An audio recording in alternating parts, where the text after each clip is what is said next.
There was once a people who had suffered greatly. Their land was taken, their homes destroyed, and their hearts burdened with sorrow. For years they cried out to God, waiting for the day he would restore them.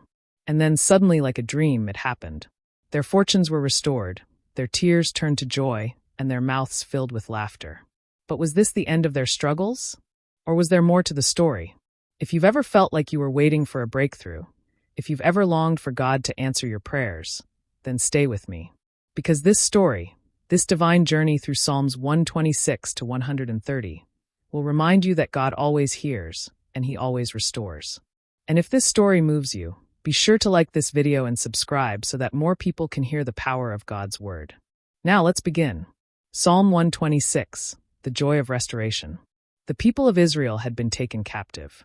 They had walked in sorrow, exiled from their homeland, their songs of worship replaced with sighs of grief. But one day, everything changed. The Lord restored the fortunes of Zion, and it was as if they were dreaming. Could it be real? Could the sorrow of their captivity truly be over? The people laughed, joyful, uninhibited laughter. Their mouths, which once cried out in pain, now sang praises to the Lord.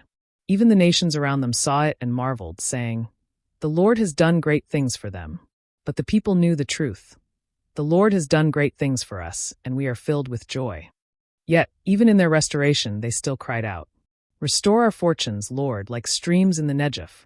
They knew that joy and sorrow often come in seasons, and they prayed for continual renewal. They remembered the promise. Those who sow with tears will reap with songs of joy. Those who go out weeping, carrying seed to sow, will return with songs of joy, carrying sheaves with them. Have you ever sown in tears? Have you ever felt like you've been waiting too long for God's answer? Hold on, because just as the Lord restored Zion, he will restore you. Psalm 127, the house built by the Lord. There was a wise man who once said, "Unless the Lord builds the house, the builders labor in vain." A man may rise early and stay up late, toiling for success, but if his work is not blessed by God, it is futile. The people of Israel had learned this the hard way. They had tried to build their own kingdom, to secure their own safety, only to find themselves in captivity. But now they understood. It is God who establishes a home, who protects a city, and who blesses his people. And how does God bless? He gives rest to those he loves. He gives them children, sons and daughters, a heritage and a reward. Like arrows in the hands of a warrior, so are the children given to a righteous man. The people rejoiced in this truth. They knew that their security, their homes, their families, all of it was in God's hands. And what about us? Are we striving in vain? Or are we surrendering our efforts to the Lord? If this scripture is speaking to your heart, type "Lord, build my house" in the comments below. Psalm 128, the blessings of the fear of the Lord. Blessed are all who fear the Lord, who walk in obedience to him. This was the key.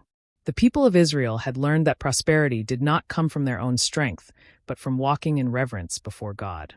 A man who fears the Lord will eat the fruit of his labor. His wife will be like a fruitful vine, his children like olive shoots around his table. The Lord blesses those who walk in his ways. They will see prosperity in their land.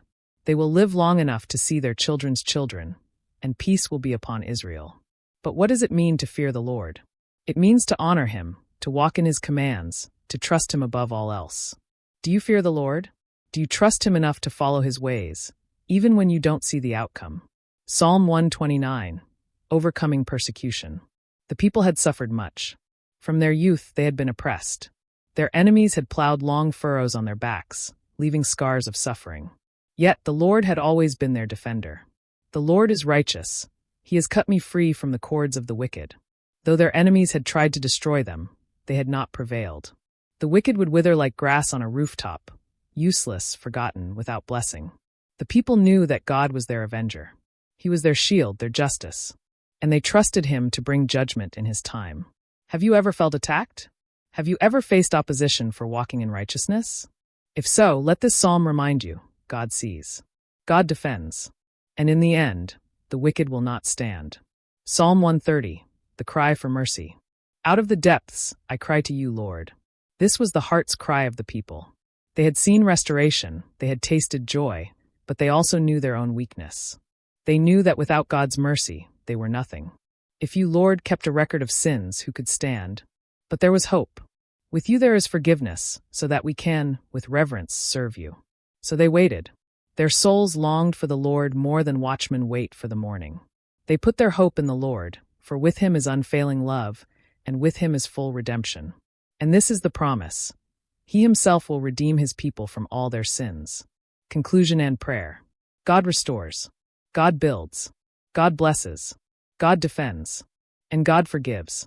This is the message of Psalms 126 to 130. A journey from sorrow to joy, from toil to blessing, from oppression to freedom, from sin to redemption. If this story has touched your heart, take a moment to like this video, share it with someone who needs encouragement, and subscribe for more powerful Bible stories. Let's pray. Father, we thank you for your mercy. We thank you that you are the God who restores our fortunes, who builds our homes, who blesses our labor, who defends us from the wicked, and who forgives us in your great love. We put our hope in you, Lord. May we always walk in your ways and trust in your perfect timing. In Jesus' name, amen. Now go forward in faith, knowing that your tears will turn to joy, your work will be established, and your cries will be heard. Until next time, stay blessed.